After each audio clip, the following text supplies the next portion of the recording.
Greetings. Hello, is this thing on? Welcome to Family Recipe Radio.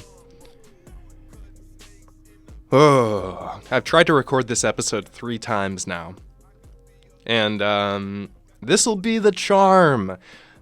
The previous 2, I was sick, so I sounded like I was on the verge of death. Because as far as I know, I may have been. But I'm back now. I'm back. I'm in rare form. I feel crazy today. You know, you ever have those days where you just you feel like you're freaking everybody out? Everyone's just giving you a wide berth. I don't know. Maybe I'm nuts. Anyway, we're going to talk about a very strange, diabolical man today. A guy by the name of Cheng Peng. Now, he is a serial killer, and I haven't really attempted to do a serial killer episode yet because I'm not the biggest fan of just straight true crime shows. I think a lot of them leave something to be desired. Excuse me, I dropped an item there. They leave something to be desired, is what I'm saying. So this one, since it had a little bit of extra oomph to it, it had a little bit of flavor on it, I decided, hey, why not give it a shot? So this guy was active in China from 1988 till the mid-90s, about maybe the mid to late 90s. I can't remember off the top of my head. And China, during the 90s, it had quite a bit going on as far as murderers went. And I guess you could say that 1990s China was kind of like their serial killer golden age, a lot like the 70s and 80s here for us. I think this is for a couple of reasons. China, during that time, it was undergoing a lot of rapid social change. The economy was changing a lot. There was a lot of reforms as far as that went. There was a lot of corruption happening due to these changing economic policies. It kind of left a power vacuum, and a few people stepped in to take advantage of that. And in the process, a lot of just regular Chinese citizens were kind of feeling a good deal of resentment towards their government, and like they had been left behind. Also, the urban centers were becoming very, very increasing in population, and that kind of led to, all of these things led to a good combination as far as serial killers go. I don't know. I'm not a Chinese scholar as far as history goes, but it does seem to mirror, just based on that alone, the turbulence, social change in densely populated cities. It gives birth to the modern serial killer, which China got there eventually. It just took a couple decades longer than it did for us. So, that being said, Cheng Peng. We're concerned here with the psychopath, the man without a conscience. Let us begin with the weird life of this guy, Cheng Peng. He was born in 1962 in Yinchuan. His family, they enjoyed a pretty good quality of life, relatively high quality of life, comparatively anyhow. You would think, and you would think that would maybe have a good impact on little Cheng Peng, but you would be wrong. He was always a bit of a problematic person, let's say, to put it lightly. In junior high, he was expelled, basically, this whole thing went down like this. He was beating up a fellow student, a faux student, I guess. He was a real bully when he was younger, so he was beating this younger kid up. This teacher comes up, and they were like, Cheng Peng, no, not your cruelty showing itself again, not your streak, not your love for violence. And then he said, no one's gonna stop me. So he just beat the teacher up instead, which caused his expulsion. So that was the beginning, his first outburst. Despite this growing bad reputation and a lack of schooling, as far as I could tell, when he was expelled, he just remained expelled. However, his father was able to land him a job at the Chinese Forestry Academy. And during this time, his colleagues would reminisce about how much they disliked this guy. He was just all around an unsettling person. I think they could tell that something was deeply wrong with the guy. Most people can kind of sniff out a psychopath. Even if you don't know exactly what the problem is, I feel like a lot of people are like, there's something up with this guy. His eyes are dead. He has no joy in his soul. His face is like a mask that is just waiting to be splattered with blood. He was just generally rude and abrasive too, and his employees, his colleagues, they observed his tendency to overspend his money, which apparently was offensive. I don't know. Must be a cultural difference there, because overspending here is praised. So Cheng Peng, he was becoming a bit of an outcast at work due to the nature of his personality, and he was also unsatisfied with his pay, like many people at that time. So he began stealing things from around his job to resell them, I suppose. In 1982, he was caught stealing a TV and arrested and sentenced to 2 years in jail. And his father, despite having more than enough money to bail his son out, he decided, no, I need a break from this guy. Yinchuan needs a break from my demonic son. Let's keep him in there for a while. And let's pray to God that he gets into a fight with the guards and they keep him in there longer and longer and longer, which he kind of got his wish, if he was actually wishing that. He actually ended up doing 4 additional years. So life behind bars for Cheng Peng was not showing much promise in reforming his character. But in 1988, the gates were opened, and Cheng Peng, he was dropped back onto the mean streets of Yinchuan, and he returned to his old job. And then soon after this, his parents, thinking probably that this would reform his actions, his general bad demeanor, like I said, they were pressuring him to get married, and he ended up getting married to a college student 1 year older than him, and this did nothing positive at all.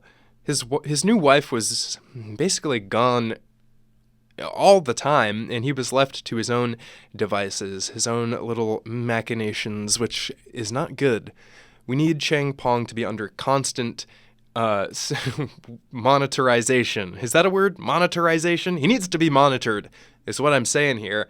If only the surveillance system in China was advanced as it is now in 1988, maybe some lives could have been saved. Although we don't know if he had any anti-government sentiments, so they probably just would have left him alone. Yes, Cheng Peng, unmonitored and getting really, really weird with it. So eventually, he went on a little vacation in 1988, in August of 1988, to Lanzhou, and on his way back, he met this 24-year-old woman known as Mrs. Hu, and he struck up a conversation on the train. He was able to charm her enough on the train. That is very bold, by the way. I don't know of many people who have, actually successfully gotten a date out of someone by talking to them on the train. I don't know. Maybe it's a cultural difference, I guess. But I mean, if I was back living in Chicago, and I tried to approach someone on the train and be like, "What's cooking? Good looking?" I would be probably pepper sprayed. I don't know though. Maybe that says more about me than it does about trains.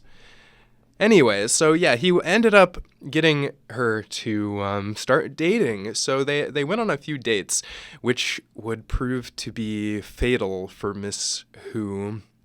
At the end of August of 1988, she had stayed the night at Peng's place, and they woke up, and Peng, he was becoming increasingly paranoid that his wife would come in and discover the pair between the sheets. So he was trying to rush her out of there, which, of course, nobody likes that.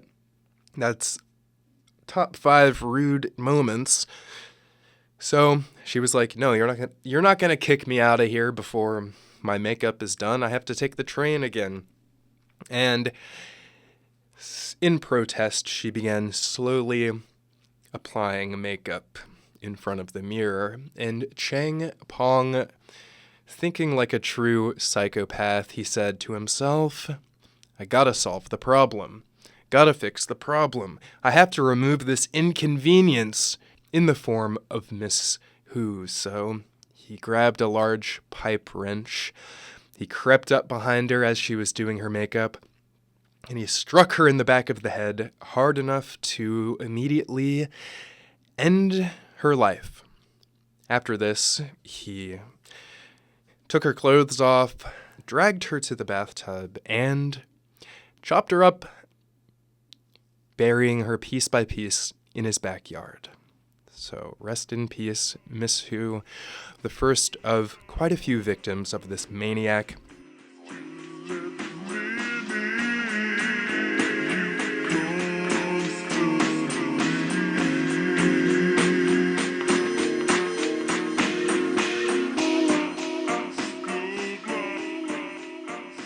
Speaking of his backyard, it wasn't all horrible memories and blood and bones and the ghosts. The backyard, it would feature new life as well. Soon after the murder, Pong, he became inexplicably an amateur dog breeder, and he erected a large fence around his yard, and he would one day house up to 30 wolf dogs in this backyard, and I cannot possibly imagine the yard was large enough to warrant there being 30 wolf dogs. I don't know. No matter how I slice it, it's not working out in my brain. It's not cooking up right. Yeah, they must have been cramped. There's no way. So Cheng Peng, he was now a dog breeder. He had a new thing going on. He had a new hobby, and the hobby was rapidly becoming what you might call an obsession. And between his low pay and his previously existing habit of overspending, he had not much money. I mean, dog breeding is not the most accessible hobby, so how is this little maniac gonna get cash? Well, he's gonna commit crime, of course. We already know that Cheng Peng, he liked stealing TVs, so he figured someone else has got to like stealing TVs, and we can team up. Someone's got to be willing to take the risk. And he began recruiting for a little crime circle.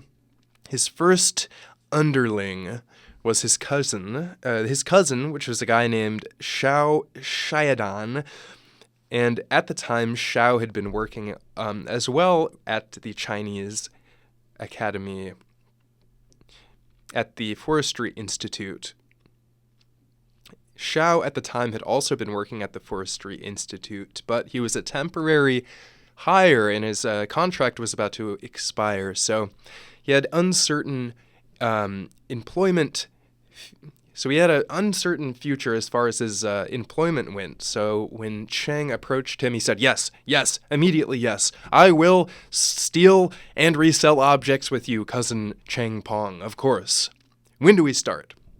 So they began plotting, and the first order of business, of course, was arming themselves. How are you going to rob if you don't have a gun to brandish? It's not going to have the same oomph. Excuse me. So they needed guns, and where do you get a gun in China? I don't know. They put their heads together, and they couldn't figure it out for a while, but eventually, October 18th of 1990, they learned that a subsidiary of the institute that they worked for was receiving a shipment of what they thought would be weapons. So Cheng and Xiao one night, they donned their burglar masks. No, I don't know if they actually wore burglar masks, but they snuck into the warehouse that was receiving this shipment, and they crept around. They found the new shipment boxes, and they rummaged through them. Eventually, They cracked one open with a crowbar, and to their utter joy, their utter amusement, they found a box full of shotguns. So they took 8 of them home. So they took 8 shotguns home. They sawed the barrels and stocks off of 2 of them, and they stashed the other 6 in Cheng Peng's shed, right next to his 30 dogs. So they were armed. Goody, goody, goody. They've got sawed-off shotguns. I can't imagine anyone I would want to have shotguns more than these 2 guys. You know what I'm saying? I just feel like they would take care of them. They would brush the little gun's teeth, make sure it had a clean pair of shoes and socks every day. You gotta love your sawed-off shotgun, or else it will turn against you, and it will make you shoot yourself in the head with it. So you would think that Cheng Peng, he would be at least a little bit secretive with his new shotgun stash, particularly the sawed-off shotgun, seeing it that's extra illegal. But he was not secretive at all. He was not careful at all. Apparently, his neighbors would report him shooting birds and other small animals at all hours of the day for hours on end. He was practicing his aim, and he would just grab these bird carcasses and feed them to his dogs. But the neighbors were alarmed. The neighbors were alarmed at first, but he just did it long enough to the point where they just got used to it, which is just amazing. I guess people really can get accustomed to anything. If they can get used to Cheng Peng out there with a sawed-off shotgun shooting birds down in his apartment complex, basically. He's basically in public shooting birds with a sawed-off shotgun. All the while he has 30 dogs in his backyard. If they can get used to that guy, they can get used to literally anything. So, Cheng and Xiao, they were heavily armed, as we know, 6 shotguns, or 8 shotguns for the 2 of them. You would think they would start, robbing in earnest. They could have held up any number of liquor stores and whatnot, but they did not do this. They just continued stealing TVs and plants and furniture and occasionally money from their job at the Forestry Institute.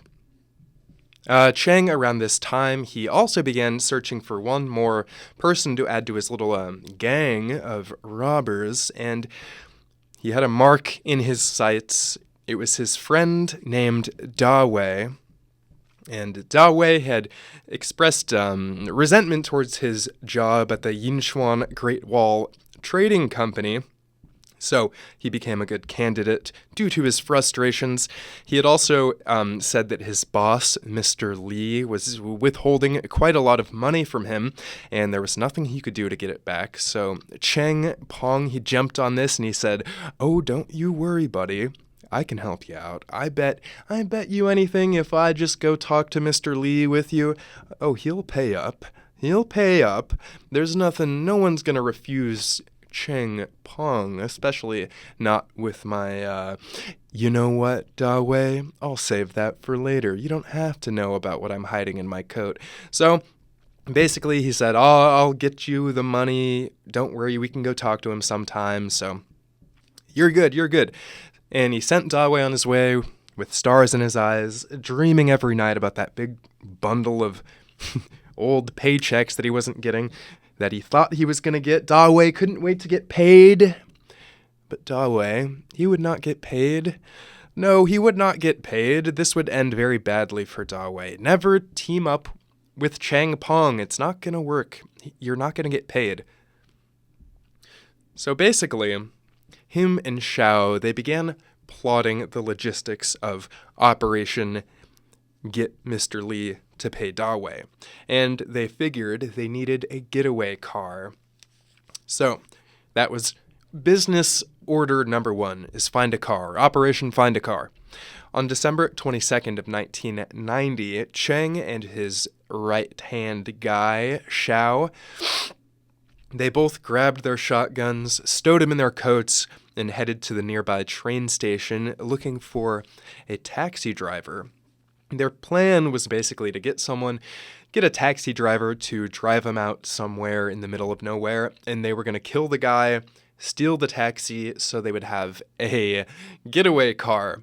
And I don't know, something tells me that Cheng Peng, he just wanted a car for his own purposes. I think his whole purpose in this, he didn't care about getting Dawei his money. He just wanted a car. So that's my view anyway, because I don't think you have to go all this way. I don't think you have to literally murder a taxi driver to pull this operation off, unless that was the whole point. So they arrived at the train station, and they hailed a guy down. He was driving a white minivan. He was a guy named Yang. And they asked him, drive me to the casino in Yawning County. And he agreed. So the two of them climbed into the white minivan. Young, as he was driving, they passed a kiln farm, and it was the first deserted area they had encountered. So Cheng, he said, pull over. I have to go to the bathroom. Good man, good taxi driver man. And the taxi driver said, no, I will not. Let's just go. We're almost there anyway. I'll just drop you off at the casino. But Cheng, being undeterred, he looked back at his friend Xiao, who had been sitting right behind the driver the entire time with the shotgun pointed at the base of his neck. He gave him a sly wink, and Xiao, he raised the gun up. He took aim. But, being quite nervous, as this was his first murder, he fumbled the gun and he dropped it, blasting a hole in the door on the driver's side. And somehow, this driver, he mistook the shotgun blast that was a couple of feet behind him, maybe less than a foot behind him. He thought it was one of the tires blowing out. I don't know how you make that mistake. Something tells me that this taxi driver was a little clueless. He kind of reminds me of, I don't know, like a puppy that's driving a cab. He has no idea what's going on. So he pulled over and he jumped out to examine the tires, but he found no blown tires. All he found was a large hole in the door. So at this point, he concluded that somebody from the side of the road was trying to kill them, so he jumped back in and he's like, you guys, someone is trying to kill us. Someone is shooting at us. Oh my God, we have to get out of here. So he peeled off, thinking that he was going to save all of their lives, and Cheng and Xiao had to literally calm him down and be like, no, it's okay. They said like, oh, I have a plan. We can go hide out at my place, Cheng said. We can be safe there. There's no way these guys are going to find us. These assassins that for some reason are trying to kill you. We have to go to my place. It's the only way to remain safe. And the driver, he agreed. It took a little convincing, but eventually he said, okay. Yeah. And Cheng, he also had offered him a cup of tea to calm down. So everyone likes a cup of tea, right? How could you refuse, despite the most fishy circumstances on the face of the planet? So they reached Cheng's place, and they ushered the taxi driver into the ground floor unit a little bit before the two of them. And as soon as he was inside of Cheng's place, he was shot in the back of the head. To put it bluntly, they simply rolled this poor, clueless taxi driver up in a piece of canvas, propped him in the corner like a rug, and they set off to find their friend Dawei so they could continue their mission of getting Dawei's money from his boss. But as they reached his house, he was gone. So they decided to just come back to Cheng's place so they could deal with the body. Now they unrolled him and they dragged him to the bathtub. Cheng, he grabbed his trusty machete, and with the help of Xiao, the taxi driver was dismembered. They brought some of the body parts out to the backyard, threw them on the ground, and let his dogs gobble them up. They put the rest of the body in a canvas sack, and they We're going to bury it a little bit outside town, but they decided to just bury it in the backyard. I've already got a lady back there. What's a taxi driver? It doesn't even matter. It's not even a whole taxi driver anyway, so it's not even that big of a deal. This is like 3/4 of a taxi driver. So it's like there's nothing even in my backyard at all. It's like I've never committed a crime. Come on. So they buried this guy, leaving only the head above ground. And Cheng, he would smuggle this head with him to work and use a company boiler to dispose of it. After all this, Cheng and Xiao, they just ditched the suspiciously bullet-ridden minivan in a random parking lot in Yinchuan. And after that, they decided to lie low for a while, not wanting to attract any attention from law enforcement. They even stopped stealing TVs and plants from their job, which I imagine had to be kind of hard for them. No kleptomania for a month and a half. It seems to be their default activity. But they made it through. They made it through the thievery withdrawals, and everything was going well. They were not suspected at all, but on January 8th of 1991, Da Wei, he approached Cheng again, and he came over and he said, "All right, when is Operation Mr. Lee really going to happen? This guy, he owes me even more money now. He's dancing on my grave right now. You have to help me out, Cheng. Get me my money, please." And Cheng, he said, "All right, let me think about it." He treated him to dinner, and afterwards, thoughtfully wiping his mouth with a cloth, he said, "You know what, Da Wei? We can just go right now." And Da Wei was like, "Oh boy, yeah, let's go. Having no idea what Cheng actually had in store for them all. So the two of them called up Xiao, and they said, let's go. We're about to get our mission finally accomplished." The three of them met at the train station once again, and once again they began hailing. Woo! They soon were able to hail a cab. Everything's going to shit. Okay, they were soon able to hail a cab, and Cheng, he asked the driver to take him to the Yinchuan nursery farm, and the driver agreed. So they finally reached the farm, being in a deserted location. All was going according to plan, and they began to pull over. Cheng, he gave Xiao the old wink and a nod, and Xiao, he raised the shotgun once again. He took aim for the back of the driver's head, and he pulled the trigger. But at that moment, the driver, he hit the brakes a little faster than they anticipated, and the gun was jerked out of Xiao's hands, once again blasting a hole in the driver's side door. This time, the driver was able to realize that his assassin was actually in the car with him, so he jumped out and began to sprint across the empty field. Cheng, Xiao, and Da Wei, they all jumped out and began pursuing the driver, firing shots in his direction. Xiao was actually able to hit him in the leg and knocked him to the ground. They approached the crawling figure on the ground, and when they caught up to him, he began pleading for his life. The pleas, they did nothing to sway the merciless Cheng Peng, but instead of doing the deed himself, he looked over at Da Wei, handed him the gun, and he said, "You do it, Da Wei. It's your turn. Kill this man for me, Da Wei." But Da Wei, realizing now that he was in way over his head, he said, "No, I'm not a murderer. My boss just owed me money, and you said you could help. What am I doing in this field about to kill a guy?" But Cheng, he was unconcerned, and he simply shrugged, and he raised the gun, shooting the driver in the head, extinguishing him from this world. But Cheng Peng, he wasn't done with Da Wei. He seemed determined to get Da Wei in some kind of initiation ritual, so he pulled out his rather large knife that he had on him, and he handed it to Da Wei, and he said, "Da Wei, you've got to help me chop him up. You've got to help me dismember this body." But again, Da Wei refused, probably having a whole meltdown mentally. So they ended up compromising, and they just dragged the body over to the taxi and jammed him in the trunk. And just as they were about to set off to go find Mr. Lee, Dawei, probably realizing that his boss would end up shoved in that trunk as well, he said, "No, wait, guys, it's too early.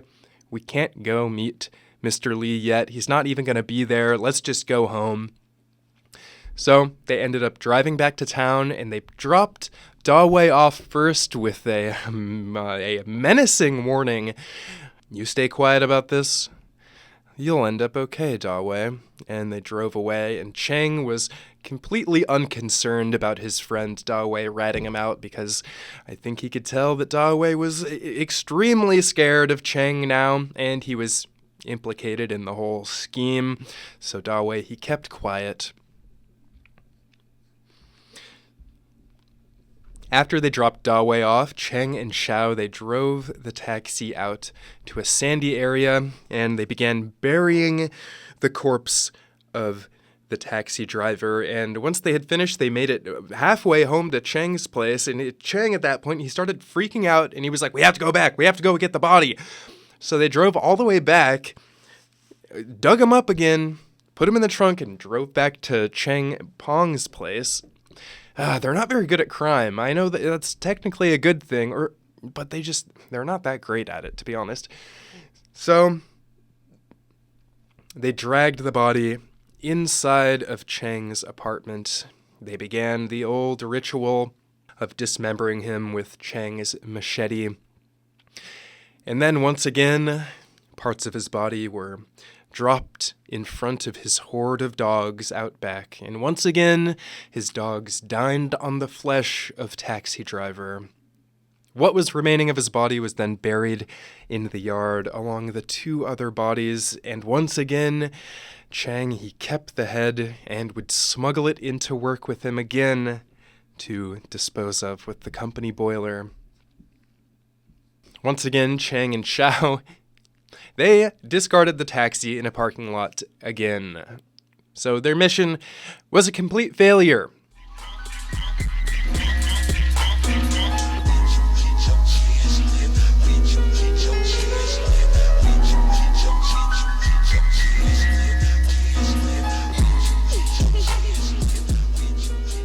Now, as you can probably guess, Dawei, he began to distance himself from his old psychopathic friend Cheng Peng. But Cheng, he was totally unfazed by this, and he just kept on living life. He kept on living life, stealing plants and furniture from his job like nothing had changed. In the winter of 1991, Cheng Peng, he went out for a night on the town. Everybody's gotta relax sometimes, even weirdo TV thief, murderer, dog breeder guys. He has to be stressed. Maybe, I don't know if he can feel stress. I don't think he understands, like, that his actions actually have consequences, so he probably wasn't stressed really at all. I think he was just going out because why not? There's no rules in the life of Cheng Peng. There is no governing force. There is only his dark whims, his impulses, nothing else. Only the shadow. So Cheng Peng, he went to the Tong Fuju ballroom, and he was dancing there to, I don't know, what? I wonder what he was dancing to. Probably, "You want it, you got it, and you said it. Oh, just bust a move." That's probably what it was. Just bust a move. And he's like breakdancing. Or he was just like straight up like gabber. Like, that would be sweet. I can see him dancing to some Hearts Out. I can see him getting into that. He's like, "God, this is just like shooting someone in the back of the head with a shotgun. Arr, I feel so seen by this music. Amazing, amazing."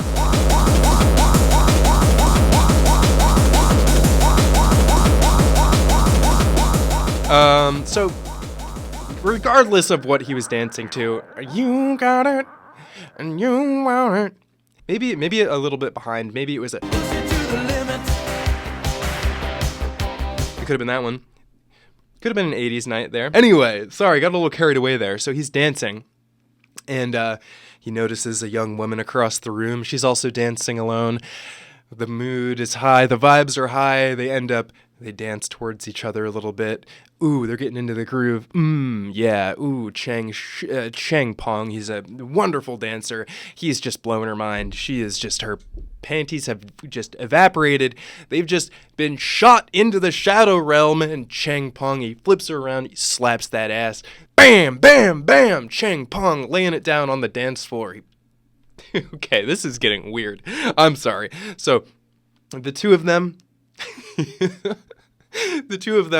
they end up striking a conversation up, and they agree to meet at the same ballroom the next night, which they do. God, this guy must have been funny or something. He must have been kind of hilarious, because I can't see him getting this far without having some kind of charm. She was a cotton factory worker, by the way. I don't know if that changes anything. Again, I mean, I guess it does factor in. She wasn't getting paid very well. This will factor in later. So they meet the next night. They went out for dinner, and then he said, "Would you like to come home and make love in my makeshift morgue that I've created for myself, young innocent woman?" She said yes.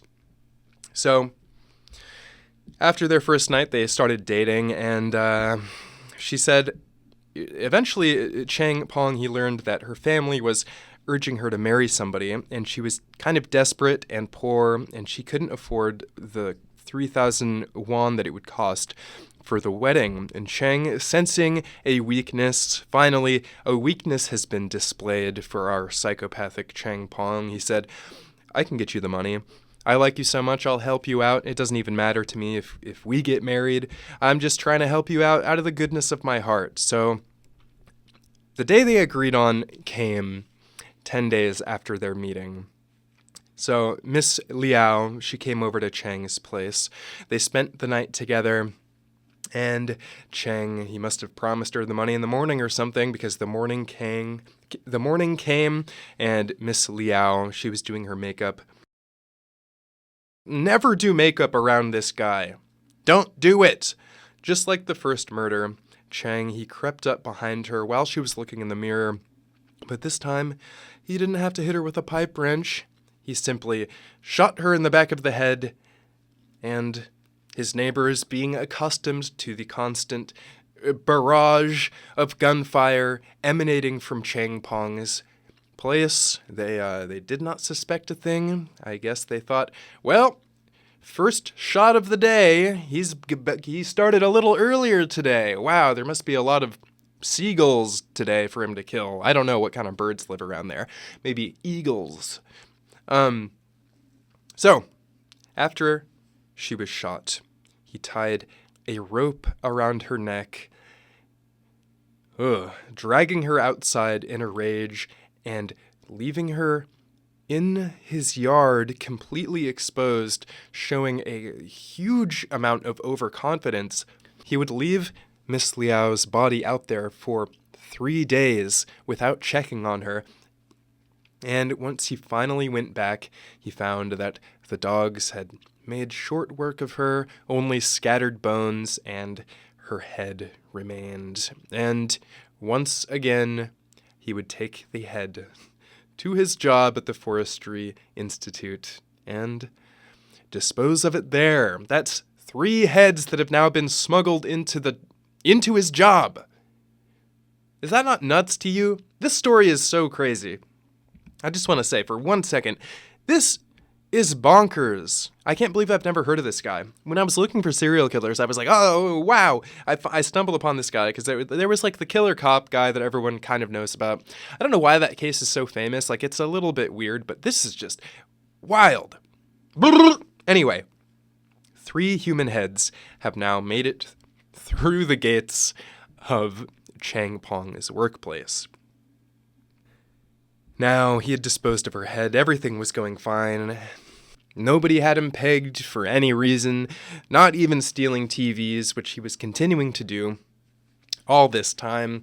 So life continued on for him, and Cheng Peng, he was about to be propelled into minor celebrity status in the March of 1993. His dog breeding operation was about to pay off in more ways than just body disposal.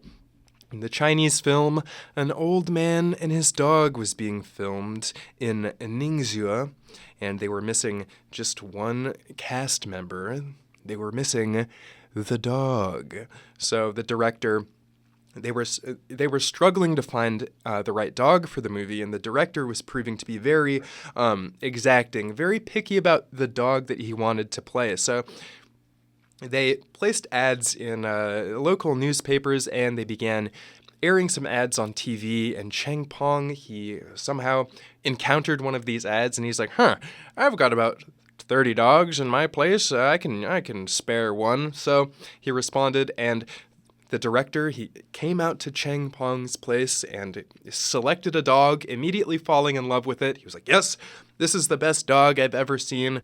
So Cheng Peng, he was allowed to stay on set and command his dog during filming. And as a thank you, he was allowed to play the body double of the lead actor, specifically involving scenes where he was riding a horse. So this maniacal thief and serial killer would go on to play the body double of the lead actor in this award-winning, critically acclaimed Chinese drama movie named An Old Man and His Dog, which, by the way, it sounds so crushingly sad. An Old Man and His Dog. I haven't seen it, but basically it takes place in 1970s China, and it's about an old man, obviously. He has a dog. He's completely alone in life. He lives alone, and one day this woman shows up to his house, and she is like, my village has been washed away in a flood or some other natural disaster. And so he kind of takes her under his wing and takes care of her, and they become friends. And one day, he starts to become a little happier for the first time in years. And then one day she says, I have to go back to my village. I have to see if my family's okay. And he's like, oh, okay. And then he's alone again. And then there's a famine that starts sweeping the area. So all the dogs in his village have to be shot and butchered and eaten. So he loses the last friend he had in this world, his dog. And presumably he has to eat his own dog. Isn't that nice? God, horribly sad. Anyway, so this is the film that Cheng Peng was playing the body double in, and his dog was basically the second main character, I don't know what you call that, supporting role, I guess. So his dog was pretty famous now, and he was kind of famous alongside the dog. So after the film, it proved to be a major success. It won several awards, and as a result, Cheng, he became a pretty well-known dog breeder in the area. He kind of became a local fascination. A lot of people came by to buy a dog from him or simply just meet the dogs, standing in his makeshift graveyard the whole time, unbeknownst to them. And yeah, he became kind of the Yinchuan dog whisperer guy. So, one of these dog admirers was a married woman named Mrs. Yu. She was 7 years older than Cheng, and somehow Cheng, he turned on the charm yet again, was able to romance Mrs. Yu, and they started an affair. And Cheng, I believe this is probably the closest romantic relationship he ever had. They stayed together for quite some time, and Cheng, he gave her a key to his home, told her to memorize his wife's schedule. Oh, how romantic is that? And they got pretty close. I mean, as close as a lunatic like Cheng Peng can get to anyone, I think. Some time passes, life goes on. In April of 1994, they hadn't seen each other for a while, and one day, she calls up Cheng, and she says, I need to see you. I've been having to deal with some family stuff. My father's died, and I've been going through it, but I'm ready for love. I'm ready for love, Cheng Peng. So they meet up. They have what sounds like a very nice date. They went to karaoke. They had a nice fancy dinner. And then they returned to Cheng's home. And after all was said and done, they were lying in bed together. She revealed that she was pregnant, and the child was almost certainly Cheng Peng's. Cheng, hiding his initial dismay at this, he silently made up his mind to simplify things, if you know what I mean. So he waited until the next morning, I'm sure you have a good guess of what's going to happen next. He waited until she was applying makeup. He crept up behind her, and he shot her. This time, he shot her in the back, and he stood over her, watching her bleed to death slowly. It would seem he didn't shoot her in the back of the head out of some bizarre form of respect or sensitivity, because he didn't feed her to the animals. He simply buried her, and he even had a little quick funeral for her. How kind. 1 month after this, a strange man visited Cheng. He was initially very confused by this stranger in glasses who had just showed up at his doorstep, but they got to talking, and he introduced himself as an old classmate named Ma Wei. He had heard that Cheng was in the dog business. Since Wei had recently bought 10 Tibetan Mastiffs, he had come by for some training advice, and after a long dog-talking session, Cheng, he sent him on his way after giving some primo training tips, and his little brain started ticking away. Tick, tick, tick, tick. The gears are grinding, and they ground to a halt at the conclusion that, 10 Tibetan Mastiffs, that's quite a bit of money. I bet you I can steal these dogs. So he devised a plan. He called his old buddy Shao up, and the gang got back together again.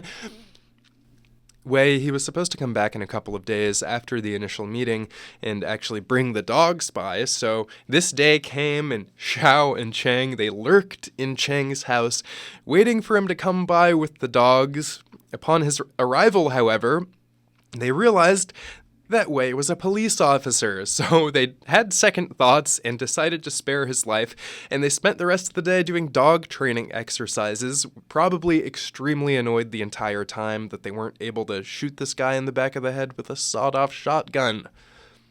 So Cheng's status as dog whisperer remained, and more old classmates, they started dropping by. A guy named Zhang, as well as his business partner, Mr. Wang. They dropped by. They were managers of a trading company based in Yinchuan together, and Zhang, at first, he had approached Cheng under the pretense of helping him raise more dogs, but eventually the truth came out that he wanted him to go in on a deal with him. He wanted to go in on a deal together of 1.5 million won in fine cashmere wool. So Cheng, he mulled it over for a little bit, and then he agreed. And Zhang, he said, all right, give me a couple days to get my money together, and then you and me, my friend, we're going to be rich off this cashmere wool. You don't even know the intricacies of the wool game. I'm going to let you in on a secret here. So while Zhang was getting his money together, another old classmate came by just to check up due to seeing Cheng Peng's name on the big screen. So he decided to drop by to say hello. His name was Li Shanwei, an employee of the local nitrogen fertilizer company. Li, he was a lot like the old ill-fated Da Wei. He was frustrated with his low wages at the nitrogen factory in Cheng. Once again, he saw his moment to shine. He rubbed his little goblin-like hands together, and he's like, let me tell you, Li, how would you like to make some money with me, partner? And Li said, yep, I'll do it. I'll do just about anything for a buck, mister. So, after this devious meeting, Zhang, he had called back Cheng with the good news that he'd gotten his money together and they could go buy that wool. So on January 7th of 1995, Cheng, he invited both Li and Zhang over to his house to talk about the wool game. I'm assuming he had told Zhang that Li wanted to get in on the wool business as well. But this, of course, was all a ruse. After dinner, Zhang, he was given tea laced with some strong sleeping pills, and he fell into unconsciousness, slumping his body onto the table. And Li and Cheng, they stood over the body. And once again, Cheng, he looked at his friend, handing him the shotgun, and he said, "Lee, it's your turn. It's your time to shine. We're in this together. Kill this man for me, Lee." But Lee, a lot like Dawei, he said, no, I can't do this. I'm down with anything but this, I guess. So Cheng, again, completely unmoved, he shrugged, aimed, and pulled the trigger, killing his old classmate, Mr. Zhang. The man without a conscience.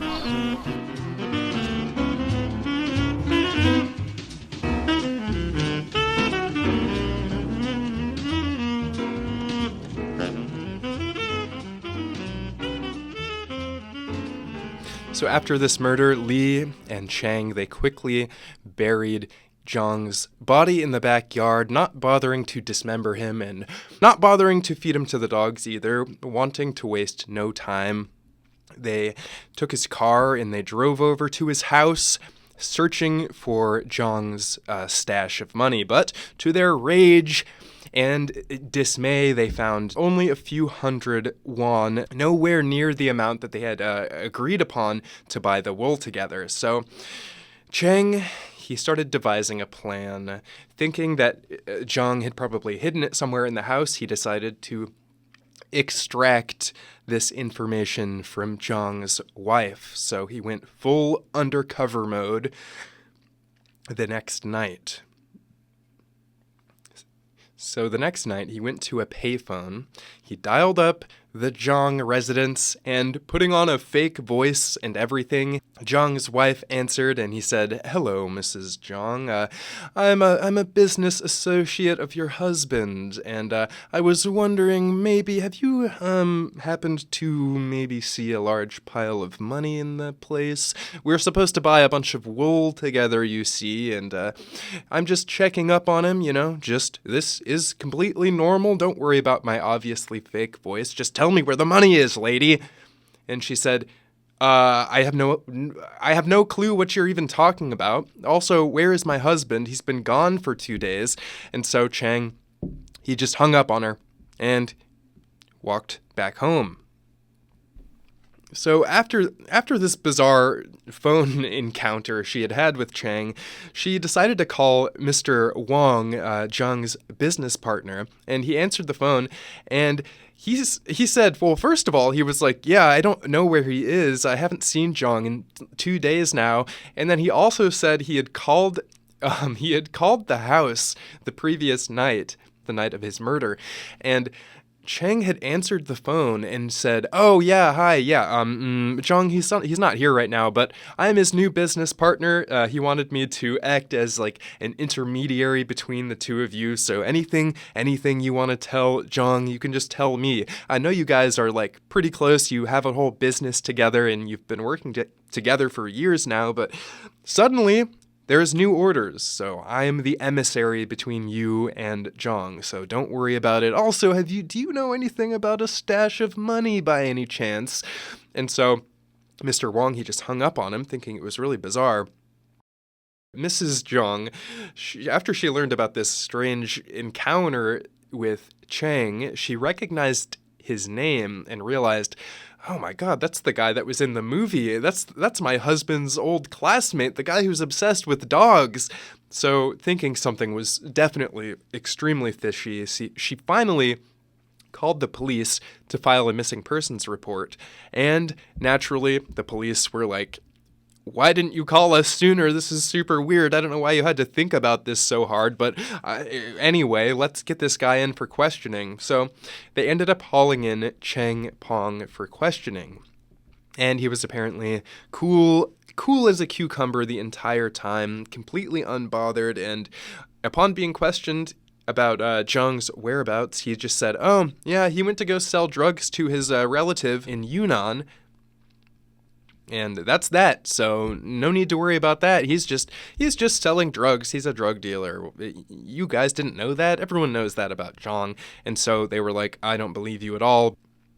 But they decided to follow up on it anyway. So it took a couple days for them to contact this relative who actually did live in Yunnan. They were able to call him up, and this guy answered, and apparently he just chuckled and said, "I haven't seen Zhang in quite some time. And also, he's not selling drugs to anybody, especially not me. Who is telling you all this? Who is this Cheng Peng guy? Hey, wasn't he in that movie? He seems like a good guy, but this is weird." So, in the meantime, in the couple of days that it had taken for them to contact this relative, Cheng Peng, he was being very uncooperative. He went on a hunger strike and was refusing to answer any questions at all. Eventually, the police, they took Cheng Peng back to his home, wanting to question him there and maybe search for some evidence while they were at it. So they got home. Cheng Peng, he was not actually charged with anything, so he wasn't cuffed at the time. They got to his place, and Cheng, he said, wait. Hold on, you guys, I have 30 dogs outside. I need to put them away. They're going to start freaking out. They don't recognize you guys, so I'll be right back. Don't worry about it. One of the officers kind of half followed him out there, but he wasn't really watching super hard until he saw a little flicker of motion out of the corner of his eyes, and he looked out into the backyard to see Cheng scuttling up the side of his fence. And as soon as the officer yelled and made a move, Cheng Peng, he jumped off of the shed, clearing the fence, and made his way across a field behind his house at top speed. The police, they couldn't immediately follow him due to the 30 barking dogs who had been periodically eating human flesh that were blocking their path. So Cheng Peng, he was able to get the jump on him, getting quite a head start, and he managed to escape. So some of the police, they followed him. Some of them remained behind in Cheng's place to see what was happening in this house of horrors, and they uncovered quite a few things. First of all, there was blood everywhere. Upon closer inspection, there was blood on the ceiling, blood on the doors, all over the carpet, and some on a lampshade even. They found the stash of shotguns in his shed, and eventually they began excavating the human remains in his backyard. So meanwhile, after this, the manhunt would begin. Wanted posters of Cheng Peng would be placed all over the surrounding areas. They began questioning people around to see if he possibly could have had accomplices during this time, and the answer was a resounding yes, he had an accomplice, his cousin Xiao. They were always together, always being kind of shady and weird. Basically, Xiao was like his only friend at that time.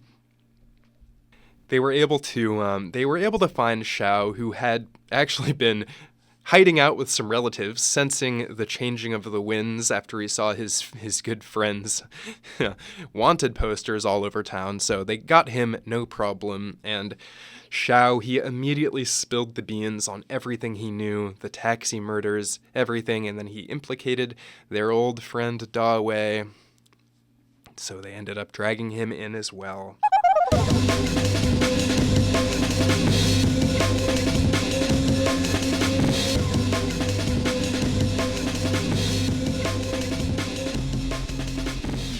What about Cheng Peng? Where is this maniac? Well, he was on the run. He had traveled west along the Yinggu Highway, walking and hitchhiking, avoiding police blockades whenever he could.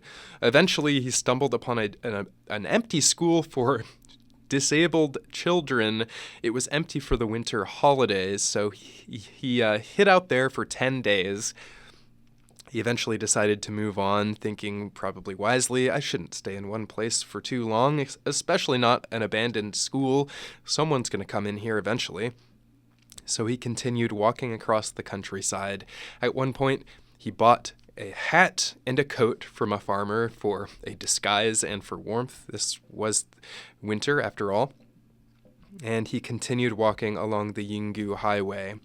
Eventually, he saw his own wanted poster along the way, and he studied it for a while, reflecting on his life and all the choices he had made. Maybe, I don't know, he probably didn't really think anything at all. Maybe he just thought it was funny or something. So he continued walking.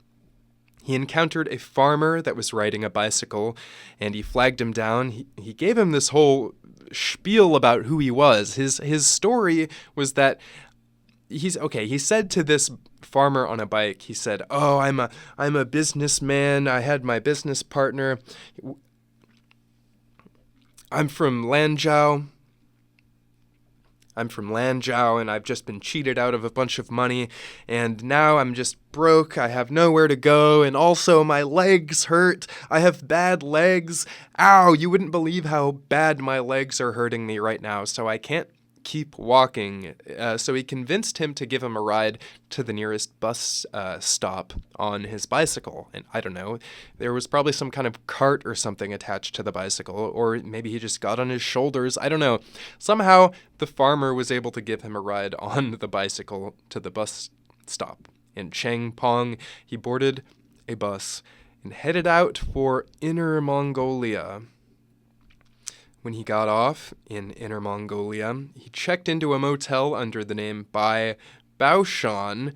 Now, Bai Baoshan was the name of another Chinese serial killer who would be arrested only a year later. So this guy was active at the same time as Cheng Peng. He signed in under his name.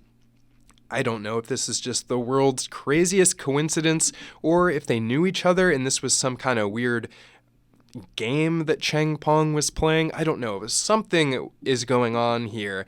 Bai Baoshan, he was kind of similar to Cheng Peng in a way. They were both robbers who kind of blended robbery and serial killing together. They were both a similar age, so I'll just go through Bai really quick. It is kind of a crazy story. This is the show within the show, okay? So Bai Baoshan. As a quick aside, he was born in 1958, and he had a pretty normal childhood, except for the death of his father when he was 3 years old. At 16, he dropped out of school, began working in a pickle factory for many years to come. Pickle factory. Eventually, he married, and he had one child by the age of 24. In December of 1982, he went on a bit of a robbery spree, and in the process, sources vary here, but he either assaulted somebody very badly in their home or he killed somebody in the while he was robbing. So he ended up doing 13 years in prison. He was heavily suspected of killing 2 guards while he was in prison, but there was never enough evidence to actually get him any more time in there.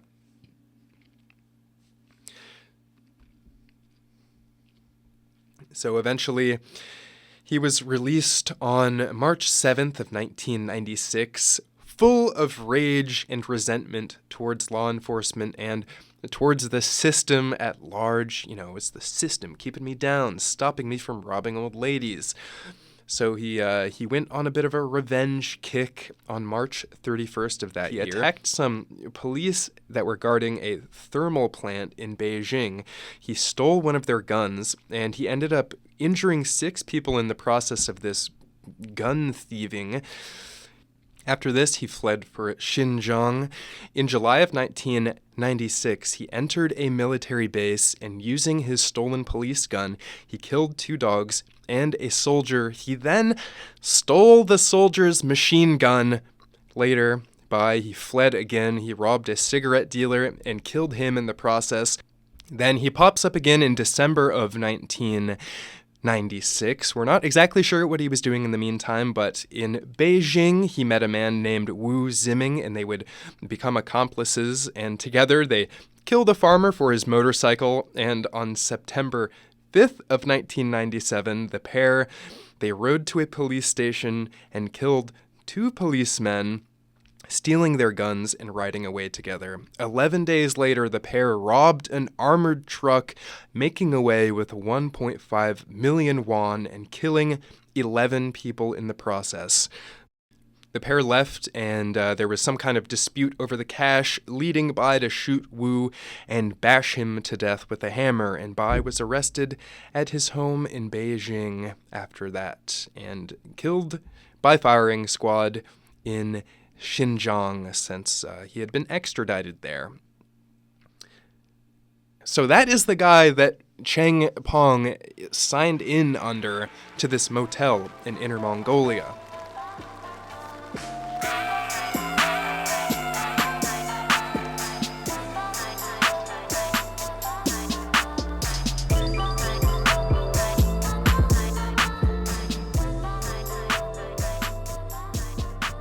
Anyway, we're back to Cheng Peng now. He continued his wandering. He went to a bus station and he started chatting up the watchman there, Lao. So after hearing his whole, I got, my deal fell through, I'm from Lanzhou, and I'm broke, and I can't get out of here, and my legs hurt. My legs! No one's listening to my legs. Lao, he said, there's a shaman not too far from here. He could probably heal your legs. So he told Cheng where to go. Cheng ended up wandering over to wherever this shaman lived in Inner Mongolia. Cheng then would become the shaman's apprentice and would practice shamanism with him for 2 months. This is so weird. I can't even handle this. He became a shaman's apprentice for 2 months, simultaneously working at a coal mine in the area. I wanted to try my best to provide a little glimpse into what this form of shamanism would be, folk religions in Inner Mongolia, but it's extremely complex, and I really can't quite grasp it exactly, at least the specific details, but it involves a lot of trance work. It's a lot like other types of shamanism in ways. It utilizes the ancestor spirits or other beings or deities to heal people or to get information.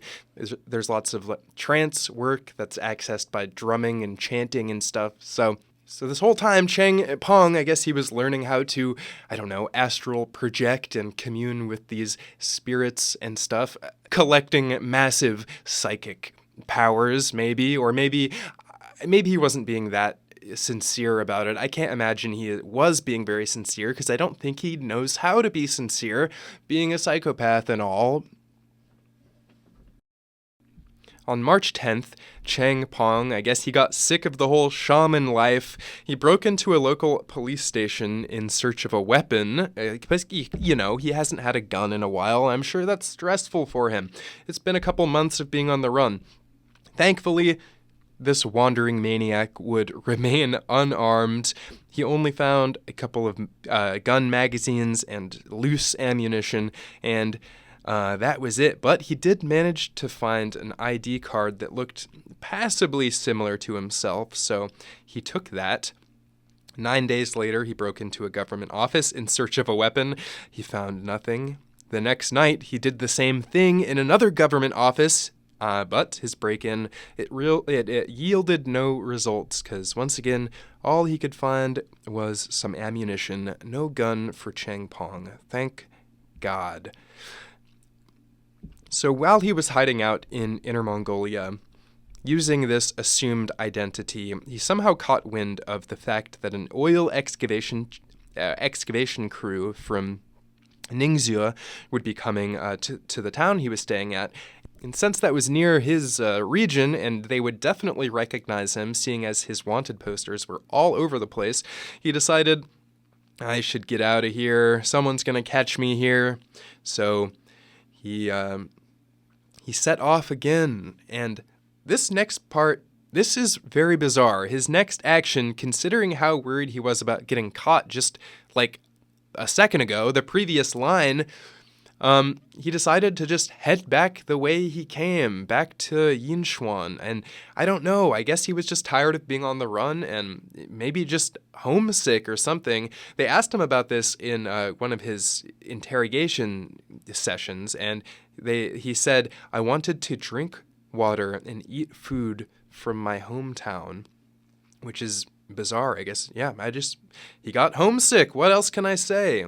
So he ended up returning to Yinchuan, but since he couldn't go back to his house, he thought, I'll just hide out in the abandoned school for disabled children. But he scrapped the idea after discovering that the heat had been turned off. Cheng Peng, he had nowhere to go really, and his money was running out soon. He couldn't just permanently live in hotels. So he decided, I guess I'll just try to get a job. Maybe they won't recognize me. And he remembered that his cousin had opened a sand manufacturing plant, which that's just lovely. I imagine there's lots of large grinding apparatuses, lots of things you could fall into and get your leg torn off. Big mechanized hammers just slamming down on those rocks, making that sand, baby. So he was like, a sand processing plant sounds perfect to me. I love gigantic hammers. I love the sound of grinding. So he set out to find his cousin and his sand manufacturing plant in Xi'an. So after a few bus and train trips, he arrived at his cousin's sand factory. So he went into the factory, asked for a job. He was sent to this office, and he began talking to the man behind the desk there. And after being asked to give some kind of identification or name, he gave the name of the identity he had assumed using the ID he had stolen. And it turned out that the guy behind the desk was related to this unknown man that Cheng Peng was pretending to be. So this whole time he had to pretend to be this guy's third cousin or something. So he was getting kind of the friendly treatment. So this guy behind the desk, he was like, yeah, well, boss man's not in. He's on vacation, a.k.a. Cheng Peng's actual cousin. He was like, I can't help you now, but come back in a couple days. Here, sit down. I like you. I'll give you a cup of tea. You look you're covered in gravel dust. And have you been on the run for months on end? It looks kind of like you have. I don't know. Your shoes, the soles of your shoes are completely gone. It's like the Flintstones car. Your feet are just straight on the ground, but you have shoes on the top of your feet. So there's that.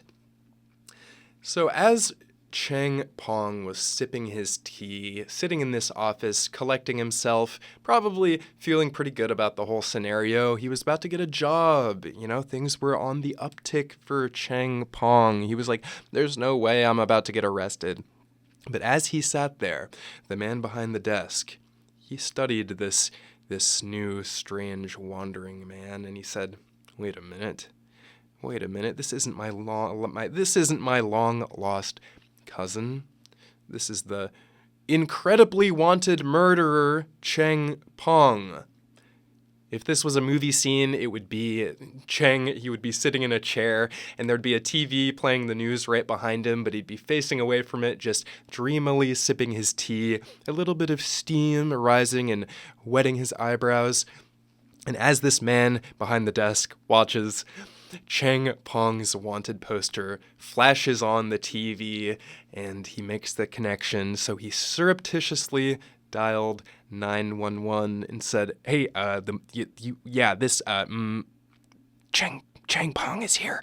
He's drinking tea. I have him trapped. Hurry."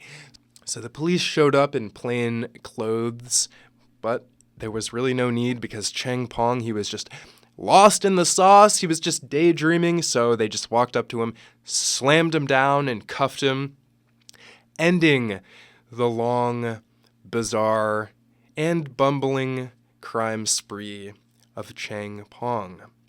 He was taken into custody and finally reunited with his old gang. Dawei, I'm sure, was just very, very sorry to ever have gotten mixed up in all of this. During the trial, Cheng, Xiao, and Dawei, they were all charged with first-degree murder. Cheng, he was very loud and obscene during the trial, constantly bragging about the murders, and he was very proud of the fact that parts of the body would never be found because they had been fed to his dogs. He expressed no remorse at all. He said all of the victims, especially the women, had interfered with his family life, and they had to be dealt with. Brother, you instigated all of this. He's such a psychopath. I mean, a literal psychopath, like medically. Like, he cannot understand blame. I mean, well, he can understand blaming other people, obviously, but he doesn't, it's never gonna click in his mind that other people are real. that's the frustrating thing about true psychopaths, is that punishment, it doesn't really work on them. It doesn't work for them. I mean, it benefits society. We need to put someone like Cheng Peng, we need to put him in the ground, but it's just frustrating knowing that someone like this they're never going to truly feel what they've done. And Cheng, he was definitely like this. No remorse. He just thought the whole thing was completely justified. And Cheng, at one point during the trial, he was asked if he was afraid of the remains in his old backyard, and he responded, "I don't believe in ghosts or gods."